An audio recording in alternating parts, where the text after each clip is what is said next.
नमस्कार, मैं हूँ पार्थ और मैं आपको लेकर के आया हूँ राजकीय बुनियादी विद्यालय दुभा में। जी हाँ, और इस बार हम मनाने जा रहे हैं 74वां गणतंत्र दिवस। जी हाँ, आप सही सुन रहे हैं। मैं इस बार कल यानी कल के डेट में, आज तारीख है 25 जनवरी 2023 और कल तारीख है 26 जनवरी 2023। तो आप सोच रहे होंगे कि मैं एक दिन पहले ही आपके समक्ष क्यों आया। तो बस मैं एक दिन पहले आपके समक्ष आया हूँ इसलिए ताकि मैं बच्चों की तैयारी को, उनकी मेहनत को, उनके कार्य करने की क्षमता को आपको दिखा सकूं। तो ध्यान से देखिए बच्चों ने क्या क्या कुछ किया है राजकीय बुनियादी विद्यालय दुभा मुजफ्फरपुर में। तो यहाँ पर आप देख रहे हैं उन्होंने बहुत अच्छे से नाम लिखा है। फिर यहाँ पर आप देखिए उन्होंने अच्छे से लाइन से चीज़ों को गाड़ा है, सजाया है, संवारा है। एक छोटी सी कोशिश है एक अच्छे से गेट बनाने की, अब उनकी कोशिश सार्थक हो। फिर उसके बाद उन्होंने जस्ट बगल में एक बगीचे का क्या किया है, निर्माण किया है, जिसमें अभी बहुत सारे पौधे अभी नहीं लगा पाए हैं, लेकिन फिर भी उनकी मेहनत दिख रही है यहाँ पर, क्योंकि बगल में आपको दिख रहा होगा उनकी मेहनत, आप इसे देख सकते हैं। आगे बढ़ते हैं अब हम प्रवेश कर रहे हैं राजकीय बुनियादी विद्यालय दुभा में और देखते हैं कि आगे बालकों ने क्या किया है। पूरे लकड़ियों पर उन्होंने लगाया है सुंदरता से ये तिरंगे को, और सम्मान सैल्यूट मेरी तरफ से इस पूरे तिरंगे झंडे को। तो आइए और मैं यहाँ पर शुरू करते हैं। यहाँ पर उन्होंने दोनों तरफ से अच्छे से चूने से पेंट बनाया है। बगल में जस्ट उन्होंने बहुत ही खूबसूरत और बहुत ही बेहतरीन रंगोली बनाई है। आप इस रंगोली को ऊपर से देख सकते हैं, अगर देख पाएँ तो देखिए इस रंगोली को। बहुत ही बेहतरीन रंगोली मुझे लग रही है। आपको कैसा लग रहा है बताइएगा। और इसके जस्ट बगल में उन्होंने बनाया है चक्र, यानी कि अशोक चक्र। अशोक चक्र को काश अगर ड्रोन वाला कैमरा होता मेरे पास तो हम आपको बेहतरीन ढंग से दिखा पाते कि अशोक चक्र कैसा दिख रहा है। लेकिन पास से अगर आप जाके उसे देखेंगे, थोड़ा सा पास जाइए उसके और दिखाइए अशोक चक्र और अशोक चक्र की खूबसूरती और पूरे ऐसा अशोक चक्र। उसके बगल में आप देख रहे हैं चारों तरफ से ये पूरा प्रांगण घेरा हुआ है। ये आपको बता दें कि ये क्लास की मेहनत है। ये पूरा, ये दोनों जो आपको दिख रही है, ये दोनों चीज़ें एक क्लास ने बनाया है। आइए अब हम दूसरे क्लास पर आते हैं कि अगले क्लास ने क्या किया है। इस रो का यहाँ से ये व्यू देखिए, सामने स्टेज है और इधर दोनों तरफ बैठने की व्यवस्था है। वहाँ अतिथियों के बैठने की व्यवस्था है और सामने मंच है और इस तरफ एक रो, दूसरी तरफ दो रो और बगल में अतिथियों के बैठने की व्यवस्था। तो अगर बगल में चलिए यहाँ पर आते हैं। अब ये पूरा एरिया जो है एक क्लास का है और एक गजब की बेहतरीन मेहनत है यहाँ पर। आइए मैं आपको दिखाता हूँ। चारों तरफ से तिरंगे झंडे से झंडी लगाने के बाद, डंडे के सहारे चारों तरफ से घेरने के बाद, केले के पौधे को आगे गेट पर लगाने के बाद और यहाँ पर खूबसूरती से छोटे छोटे पौधों को सजाने के बाद इस गेट में हम प्रवेश करते हैं। और आइए आगे आते हैं हम। यहाँ पे फिर उन्होंने, यहाँ पर उनकी कलाकारी है, इन्होंने लिखा है राजकीय बुनियादी विद्यालय दुभा। यहाँ पर लिखा है राजकीय बुनियादी विद्यालय दुभा 74वें गणतंत्र दिवस पर आप सभी का हार्दिक स्वागत एवं अभिनंदन करता है। ठीक, उसके बाद उसके जस्ट बगल में उन्होंने बहुत ही बेहतरीन रंगोली बनाई है। तो आइए अब इसके आगे आते हैं। इसके आगे उन्होंने क्या किया है, जुड़िए मुझसे। ये सारी मेहनत बच्चों की है, बच्चों का उत्साह, बच्चों का लगन और बच्चों की मेहनत देख के ऐसा लगता है कि वो बच्चे नहीं हैं, वो कोई रॉकेट हैं। और अगर उन्हें सुविधाएं दी जाए तो वो रॉकेट साइंस को भी यहाँ कहीं पार कर देंगे। ये उनकी बेहतरीन रंगोली, और ये उन्होंने बनाया है चावल के माध्यम से। चावल को अलग अलग भागों में कलर करके उसके बाद उन्होंने चावल के माध्यम से यहाँ बनाया है। इसके जस्ट बगल में हम यहाँ पर देखते हैं एक और रंगोली यहाँ पर बनी है। यहाँ पर एक और रंगोली का यहाँ पर है। तो यहाँ पर एक और रंगोली बनी हुई है, ये भी चावल से ही बना हुआ है, चावल और अबीर के। इसको भी चारों तरफ से उन्होंने घेरा है, झंडी लगाई है, डंडे लगाए हैं और उसके ऊपर तिरंगा झंडा लहरा रहा है, जो भारत की शान है, मेरी आन है, बान है, शान है। और ये भी एक क्लास की ही मेहनत है, इसे मत समझिएगा कि पूरे विद्यालय की मेहनत है, ऐसा एकदम नहीं है। आइए आप मेरे साथ जुड़िए और अब चलते हैं नए क्लास में, अगले क्लास में। और ये देखिए दूसरे क्लास की मेहनत है। यहाँ पर उन्होंने गेट बनाया है, सबसे पहले केले के पौधों को लगाया है, यहाँ पर गेट बनाया है, यहाँ से उनका प्रवेश द्वार है। तो आइए इनके द्वार में, इनका द्वार चूँकि थोड़ा सा छोटा है, इनके द्वार में प्रवेश करते हैं। इनके द्वार में ऐसे प्रवेश करने के बाद, और ये देखिए क्या खूबसूरत नज़ारा है आपके सामने। अशोक चक्र को यहाँ दर्शाया जा रहा है, जो प्रगति का प्रतीक है, निरंतर चलने का प्रतीक है। ये जो पेड़ आपको दिख रहा है, ये पेड़ बेल का है, और इस बेल के पेड़ में अशोक चक्र की ये जो लहलहाट है, ये देखते ही बन रही है। इस चक्र के आ जाने से गजब का इसका रुतबा बढ़ गया है, मतलब गजब की बेहतरीन खूबसूरती है यहाँ पर इस क्लास द्वारा भी। और इन्होंने भी वही किया है, चारों तरफ से रस्सियों को घेरा है, डंडों को लगाया है, झंडियों को लगाया है, और उसके बाद तिरंगे झंडे को फहराया है, जो भारत की आन बान शान का प्रतीक है। तो चलिए अब हम देखते हैं अगले क्लास की मेहनत कि अगले क्लास ने हमारे क्या किया है। तो आते हैं अगले क्लास से। वैसे इनका दरवाज़ा दूसरे तरफ से है, लेकिन हम चूँकि शॉर्ट क्लास से इसी से ही प्रवेश करते हैं, तो इन्होंने काफ़ी अच्छी यहाँ पर व्यवस्था दी है, यानी इस भूमि पर पानी छिड़का हुआ है, भूमि बहुत बेहतरीन लग रही है, फील यहाँ बहुत अच्छा आ रहा है। आगे आते हैं।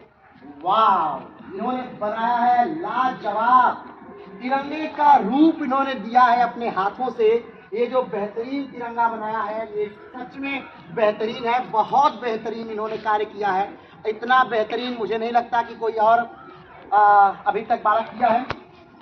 आगे आते हैं। उसके बाद इन्होंने जस्ट पीछे इसके अपनी एक बागवानी बनाने का प्रयास किया है। हाँ, अभी बागवानी उतनी खूबसूरत नहीं बना पाया है, लेकिन हाँ उनका प्रथम प्रयास है, इस प्रयास की सराहना करनी चाहिए। चलिए इसके बाद हम अगले क्लास में आते हैं। अब देखते हैं क्या है। आइए, नहीं आइए। तो ये देखिए यहाँ पर ये चारों तरफ उन्होंने लगाया है, सजाया है, संवारा है। और इसके बाद इधर आते हैं, तो इधर फिर ये स्टेज का जो है ये फ्रंट है, ये यहाँ से स्टेज का फ्रंट दिखता है, ये फ्रंट है, ये फ्रंट है, ये स्टेज का फ्रंट है, और ये है हमारा स्टेज। और ये स्टेज है, और स्टेज पर विराजमान है माँ शारदे वीणा वादनी। यानी कि हिंदू धर्म में जब भी कोई कार्यक्रम होता है, या कहा जाए कि जब भी हमारी संस्कृति है कोई भी कार्यक्रम करते हैं, तो हम प्रारंभ माता सरस्वती से ही करते हैं। कोई भी चीज़ का प्रारंभ माता सरस्वती से किया जाता है, ऐसा प्रचलन है, सदियों से हमारे संस्कृति में रहा है। आगे बढ़ते हैं। एक और बेहतरीन नज़ारा यहाँ आपको दिखेगा। ये जो नज़ारा है ये सबसे सीनियर बच्चों का है, यानी कि विद्यालय के सबसे सीनियर बच्चों का है। तो यहाँ पर देखिए खूबसूरती, इस शुरू से ही देखते चलते हैं। यहाँ पर इन्होंने लिखा है आई लव माई इंडिया, और अपना गेट बनाया है, चारों तरफ से सजा के संवार के गेट बनाया है। और सबसे पहले द्वार पर क्या खूबसूरती से इन्होंने लिखा है स्वागतम। जी हाँ, यहाँ पर लिखा गया है क्या, स्वागतम। स्वागतम से हम आगे जो प्रवेश करते हैं, क्यों एक दिव्य नज़ारा, एक भव्य नज़ारा, एक जानदार नज़ारा देखने को मिलता है। यहाँ पर श्रीलंका है, यहाँ पर एक भारत है, पूरे भारत का ये दक्षिणी तट दिखाया जा रहा है। गुजरात से लेकर के पश्चिम बंगाल तक के 9 राज्यों को बहुत बेहतरीन तरीके से दिखाया गया है। यहाँ पर ये दिखाया गया है कौन कौन सी पर्वत श्रेणियाँ हैं, कौन कौन से राज्य हैं, और कौन कौन से राज्यों में क्या क्या चीज़ें प्रसिद्ध हैं। उन चीज़ों को बहुत बेहतरीन तरीके से दिखाया गया है। उन पहाड़ियों को, हिमालय की तीनों श्रृंखलाओं को बच्चों ने दिखाया है, यानी बृहद हिमालय, लघु हिमालय और शिवालिक की पहाड़ियाँ, तीनों को दिखाया है। और किन किन राज्यों में किन किन चीज़ों की बहुलता है उसको भी बहुत बारीकी तरीके से दिखाया है। जैसे इन्होंने दिखाया तमिलनाडु में केले ज़्यादा होते हैं, इन्होंने दिखाया है केरल में मसाले ज़्यादा होते हैं, इन्होंने दिखाया है कि पूर्वी घाट की पहाड़ियाँ हैं, इन्होंने दिखाया है कि पश्चिमी घाट की पहाड़ियाँ हैं, इन्होंने दिखाया है कि बिहार में लीची ज़्यादा होती है, इन्होंने दिखाया है कि उत्तर प्रदेश में आलू ज़्यादा होता है, इन्होंने दिखाया है कि पंजाब में क्षेत्रफल की दृष्टि से गेहूँ ज़्यादा होता है, इन्होंने दिखाया है कि राजस्थान में रेत को किस प्रकार इन्होंने दिखाया है। सारी चीज़ों को इन्होंने दिखाया है। यहाँ पर इन्होंने लिखा है जय हिंद जय भारत, सैल्यूट है इनको, बहुत जानदार मेहनत इन्होंने की है। और इनका एक और प्लान है कि उस जो खाली स्थान है उसमें पानी भरेंगे। उसके बाद आते हैं हम, ये भी एक क्लास की मेहनत है। अब हम अगले क्लास पे आते हैं, अगले क्लास की मेहनत पे आते हैं। तो आपके सामने है अगले क्लास की मेहनत। यहाँ पर भी इन बच्चों ने ये तिरंगा बनाया है, और इस तिरंगे को बहुत ध्यान से देखिए, बहुत बेहतरीन नज़ारा, बहुत अच्छा लुक, फ्रंट पे बहुत बेहतरीन लुक आ रहा है, इस विद्यालय का निखर करके सामने आ रहा है। अब इसके जस्ट पीछे आते हैं, इसके जस्ट पीछे एक और बना है, एक और कलाकृतियाँ हैं, एक और कलाकृति जो है ये भी उन्हीं बच्चों द्वारा बनाई गई है, ये दोनों चीज़ें, तो ये भी एक नज़ारा है, तो ये भी एक क्लास का, ये दोनों चीज़ें ही एक क्लास द्वारा बनाई गई हैं।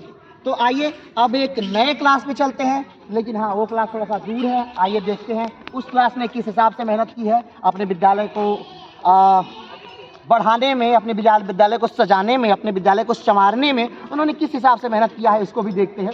क्योंकि विद्यालय में अभी निर्माण कार्य हो रहा है, विद्यालय में लैट्रिन बन रहा है, विद्यालय में बहुत सारे निर्माण कार्य हो रहे हैं, तो ये जो चीज़ें हैं ये उसके लिए रखी गई हैं।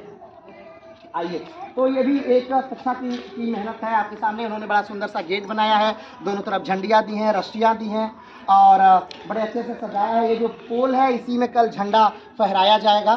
तो और ये जो है ये हमारा ध्वजारोहण करने के लिए जो स्टैंड है इसमें ही पोल को रखा जाएगा। और ये देखिए बेहतरीन चीज़ कि ये चारों तरफ इन्होंने बहुत बेहतरीन फूलों की क्यारियाँ दी हैं और इस फूलों की क्यारियाँ के जस्ट बगल में इन्होंने बहुत बेहतरीन झंडे लगाए हैं। ये गजब का इन्होंने कार्य किया है।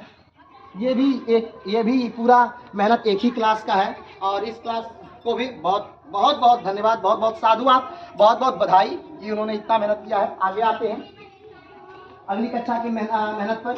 यहाँ पर आप देखिए, अब आगे बढ़ते हैं। यहाँ पर भी नई ये सबसे, जैसे हमने बताया कि इससे पहले जो हमने आपको दिखाया था वो सबसे बड़े कक्षा की मेहनत थी, उसी प्रकार ये जो अब हम आपको दिखा रहे हैं ये विद्यालय की सबसे छोटी कक्षा की मेहनत है, यानी कक्षा 1, 2, 3 के बच्चों ने ये किया है। तो इसे बहुत ध्यान से देखिएगा, उसे सराहिएगा भी, उनके छोटे से प्रयास को भी सराहिएगा। इसमें किसी ने कोई योगदान नहीं किया है, बस सारी मेहनत बच्चों की है। इसे निकालना, अपने इसमें दिल बनाना, इसमें झंडा बनाना, आई लव माई इंडिया लिखना और ये पूरा चावल की कलाकारी, गुलाब के पौधों के तरफ और इसमें ये केले के पेड़ को गाड़ना, अपना गेट देना, इन पौधों को लगाना, सजाना, संवारना, ये सारी मेहनत कक्षा 1, 2, 3 की है। तो इसके लिए विद्यालय के सबसे छोटे बच्चों को बहुत साधुवाद, बहुत धन्यवाद और मेरी तरफ से बहुत बधाइयाँ।